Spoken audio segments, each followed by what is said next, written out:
बिस्मिल्लाहिर्रहमानिर्रहीम। अस्सलामुअलैकुम। मैं मुदस्सिर शाही एडवोकेट और आप देख रहे हैं लीगल इश्यूज़। आज हम बात करेंगे कि जो प्रिवेंटिव डिटेंशन है, अक्सर देखा होगा आम तौर पे ये दीनदार तबका जो है इन पे सख्ती की जाती है। जो थोड़ा सा बोले, प्रोटेस्ट करे या जिसके ऊपर गवर्नमेंट को एतराज़ हो, इन सिंपल वर्ड्स, तो उसको कहते हैं कि इसको प्रिवेंटिव डिटेंशन में नज़रबंदी कर दी गई। हाफिज़ सईद साहब की, जनाब साद रिजवी की, या इस तरह चंद एक और लोग हैं कि जिनको पकड़ा जाता है और उनकी अक्सर नज़रबंदी की शिकायत हमें मौसूल होती है कि नज़रबंदी कर दी, बंदा पकड़ा, गायब कर दिया।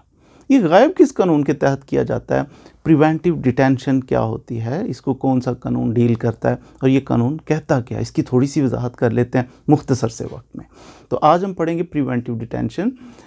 ETA the anti terrorism act 1997, इसका सेक्शन है 11 tetra E, 11 E tetra E. Section 11 tetra E कहता है कि preventive detention for the purpose of inquiry, किसी बंदे की इंक्वायरी करने के लिए उसको कैसे प्रिवेंटिव डिटेंशन में डाला जा सकता है। यही होता है अक्सर लोगों के साथ। लेकिन कानून का पता होना चाहिए, दीनदार तबके को भी पता होना चाहिए, बाकियों को भी पता होना चाहिए, क्योंकि पाकिस्तान का कानून है कि कब कैसे किसको पकड़ के ये नज़रबंद कर देते हैं।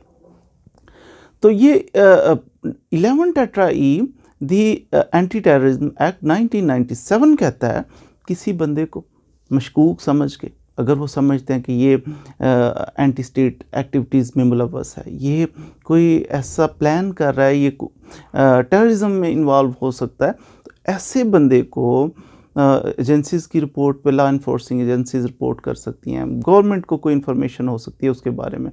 तो जब उसके गवर्नमेंट के पास रीज़नेबल ग्राउंड्स मौजूद हों, तो फिर वो रीज़नेबल ग्राउंड्स बयान करके किसी बंदे को 3 महीने के लिए गवर्नमेंट जो है प्रिवेंटिव डिटेंशन में डाल सकती है।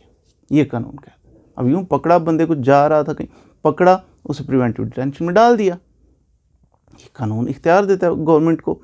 लेकिन 3 माह से आगे अगर लेके जाना है तो फिर उसके लिए लिखा हुआ है कि सब्जेक्ट टू कॉन्स्टिट्यूशन।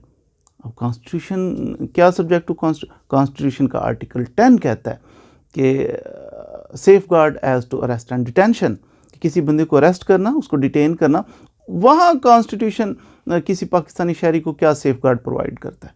तो वो कहता है कि कभी भी किसी बंदे को जब पकड़ें तो उसको विद इन 24 आवर्स उसको मजिस्ट्रेट के सामने पेश करना है, उसको वजह बतानी है कि आपको हमने क्यों अरेस्ट किया। फिर इसके बाद कहता है कि जब भी किसी बंदे को पकड़ना है, उसको पकड़ के तो आपने 3 माह से ज़्यादा नहीं रख सकते उस बंदे को। 3 माह से ज़्यादा अगर रखने की आपकी है नियत, तो आपका काम है फिर उसके लिए review board, appropriate review board, वहाँ पर आप दरख्वास्त दें। अब अप्रोप्रिएट रिव्यू बोर्ड ये है कि अगर तो प्रोविंशियल गवर्नमेंट किसी बंदे को डिटेन करती है तो फिर मुतलका हाई कोर्ट, उस सूबे का जो हाई कोर्ट है उसके चीफ जस्टिस को कहा जाएगा, वो 3 जज हाई कोर्ट के, उनकी एक टीम बना देगा कि ये जनाब हमारा रिव्यू बोर्ड है, तो ये तीनों फैसला करें। उस बंदे को अपॉर्चुनिटी मिलेगी, उसको सुना जाएगा, जिसको डिटेन किया है उसे बुलाया जाएगा, उसे सुना जाएगा, अपॉर्चुनिटी दी जाएगी उसको, और उसके बाद फिर रिव्यू बोर्ड फैसला करेगा 3 माह से ज़्यादा बढ़ाना है या नहीं बढ़ाना। अगर फेडरल गवर्नमेंट करती है किसी बंदे को डिटेन, फिर कॉन्स्टिट्यूशन का आर्टिकल 10 कहता है कि चीफ जस्टिस ऑफ पाकिस्तान, उससे रजू किया जाएगा कि 3 माह से ज़्यादा रखना चाहते हैं। वो भी इसी तरह 3 जजेस, सुप्रीम कोर्ट क्यों या हाई कोर्ट क्यों, उनकी एक रिव्यू बोर्ड बनाएंगे, वो फैसला करेगा कि क्या करना है, एक्सटेंड करना है फर्दर या नहीं करना। जब भी किसी बंदे को 11 टेट्रा ई के तहत डिटेन किया जाएगा तो उस बंदे की इंक्वायरी के उसका पर्पज़ होगा इंक्वायरी। हमें शक था, रीजनेबल ग्राउंड थी कि ये बंदा दहशतगर्दी में इन्वॉल्व हो सकता है, तो उसकी इंक्वायरी के पर्पज़ के लिए उसको हमने प्रिवेंटिव डिटेंशन में डाला है। तो इंक्वायरी कौन करेगा? एटलीस्ट उसके लिए एक SP लेवल का बंदा जो है उसकी इंक्वायरी करेगा, या फिर JIT बन जाएगी, जॉइंट इंटेरोगेशन टीम, JIT उसकी इंक्वायरी करेगी।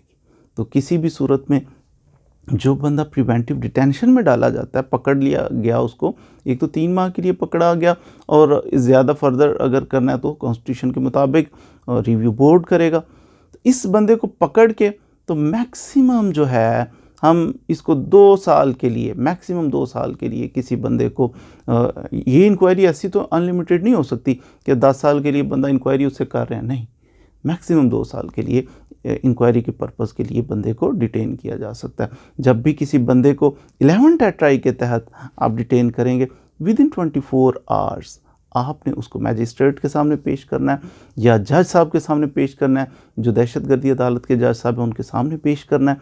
तो फिर वो जज साहब विद इन 24 आवर्स जब उनके पास आपने पेश किया तो उनके पास फिर पावर्स होती हैं कि वो इस बंदे को देख सकते हैं कि कहाँ इस बंदे को डिटेन किया है, वो इंस्पेक्ट कर सकते हैं उसको जहाँ डिटेन किया हो। फिर वो ये भी कर सकते हैं कि इस बंदे को मेडिकल चेकअप भी करवाया जा सकता है कि इसके ऊपर अनड्यू कोई फोर्स तो नहीं अप्लाई की गई, इससे परेशान भेजा तो नहीं किया गया। फिर ऐसे बंदे को पकड़ के तो उसकी तलाशी ली जा सकती है, उसकी प्रॉपर्टी कोई फोरफिट की जा सकती है कि जो यूज़ की गई हो उस चीज़ में। तो ये कुछ पावर्स दी गई हैं 11 टेट्रा ई के अंदर कि अगर कोई बंदा मशकूक हो उसको इंक्वायरी के पर्पज़ के लिए कैसे पकड़ के कैसे ट्रीट करना है। तो इसी के तहत 11 tetra E the anti terrorism act 1997 के तहत ही बंदों को पकड़ के डिटेन किया जाता है। थोड़ा सा एक और मैं आपको बताता चलूँ कि ये तो एक कॉमन मैन, आम आदमी था, मशकूक लगा, पकड़ लिया। एक और है कि अगर किसी बंदे को 4th शेड्यूल में डाला, 4th शेड्यूल पे मैं अलग से वीडियो बनाऊंगा, ये वीडियो बहुत लंबी हो जाएगी। 4th शेड्यूल में किसी बंदे का नाम है, 4th शेड्यूल के चलें थोड़ा सा आइडिया दे देता हूँ कि कोई बंदा ऐसा होता है वो भी मशकूक होता है, तो कहते हैं इसे 4th शेड्यूल में डाल दो कि ये कहीं आए जाएगा तो हमें थाने में मुतलका थाने में बताएगा, जी मैं वहाँ जा रहा हूँ, जी मैं आ गया हूँ, मैं जा रहा हूँ, तो वो पूरा अपना बताएगा, यानी सुपरविजन में होगा वो थाने की, ये कहाँ जा रहा है कहाँ आ रहा है। तो ये 4th शेड्यूल में बंदों का नाम डाल जाए तो वो फिर बाउंड हो जाते हैं कि बगैर बताए मूवमेंट नहीं कर सकते। एनीहो अगर किसी बंदे का नाम 4th शेड्यूल में डाला हुआ है मौलाना साहब का बिलखसूस, तो फिर क्या होगा, उस बंदे को भी समझती है गवर्नमेंट कि इसका नाम 4th शेड्यूल में, तो इसको डिटेन किया जाना बहुत ज़रूरी है। अगर डिटेन ना किया तो ये तो बड़ा काम ख़राब कर देगा, ये तो इश्ताल हो जाएगा, लड़ाई झगड़े हो जाएंगे, पता नहीं क्या हो जाएगा, तो लॉ एंड ऑर्डर की सिचुएशन ख़राब हो जाएगी। तो ऐसी सूरत हाल में 11 ट्रिपल ई, पहले हमने डिस्कस किया 11 टेट्रा ई, अब 11 ट्रिपल ई, इसके तहत उस बंदे को भी ऑर्डर कर सकती है गवर्नमेंट कि इसको डिटेन किया जाए, इसको पकड़ लिया जाए। स्पेसिफाई कर दिया जाएगा कि इतने टाइम के लिए हम पकड़ते हैं और मैक्सिमम 1 साल के लिए उस बंदे को डिटेन किया जा सकता है। 3 माह के लिए किया जाएगा, फिर फर्दर एक्सटेंशन करते हुए मैक्सिमम 1 साल के लिए ऐसे बंदे को डिटेन किया जा सकता है।